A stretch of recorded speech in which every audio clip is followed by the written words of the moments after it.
আসসালামু আলাইকুম, সবাই কেমন আছেন? আলহামদুলিল্লাহ আমি ভালো আছি।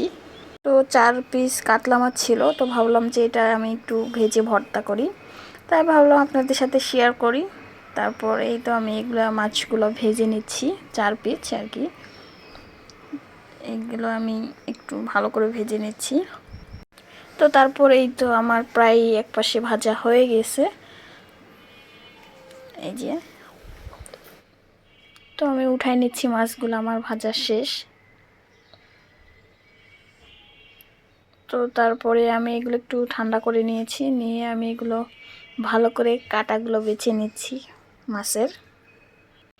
তো এই তো আমি ভালো করে বেছে নিচ্ছি, কেন মাছের যাতে কাটা না থাকে। তো এই যে সবগুলো আমি বেছে নেওয়া আমার হয়ে গেছে। আমি এখন শুকনো মরিচ ভেজে নিব একটু সরষের তেল দিয়ে।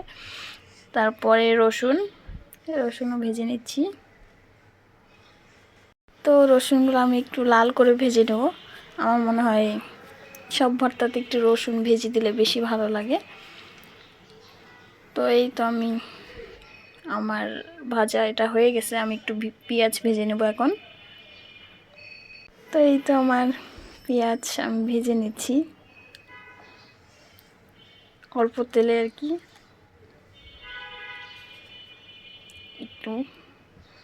তারপর এই তো আমার পেঁয়াজ ভাজা হয়ে গেছে, আমি সবগুলো এখন প্লেটে নিয়ে নিয়েছি। এই যে পেঁয়াজ ভাজা, তারপর রসুন, শুকনো মরিচ সবগুলো আমি একটু ডলে নিচ্ছি, ভালোভাবে আর কি মাখাই নিচ্ছি। তো ভালো করে আমি এটা মাখাই নিচ্ছি।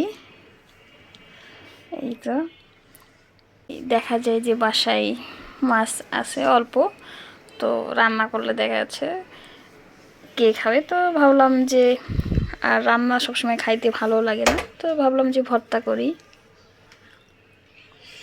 পরে আমি এই তো লবণ দিয়ে নিচ্ছি, লবণ দিয়ে নিলাম। আমি এখন সব রকম এগুলো দিয়ে মাখাই নেব। আর একটু ধনেপাতাও দিয়ে দিচ্ছি, ভর্তাতে ধনেপাতা দিলে অনেক ভালো লাগে। ওর ফ্লেভারটা মানে একটা ধনেপাতা যে আসে, ওটা আমার খুব ভালো লাগে। তো আমি ধনেপাতা দিয়ে নিয়ে মাখাই নিচ্ছি। আর তারপর আমি একটু সরষের তেল দিব।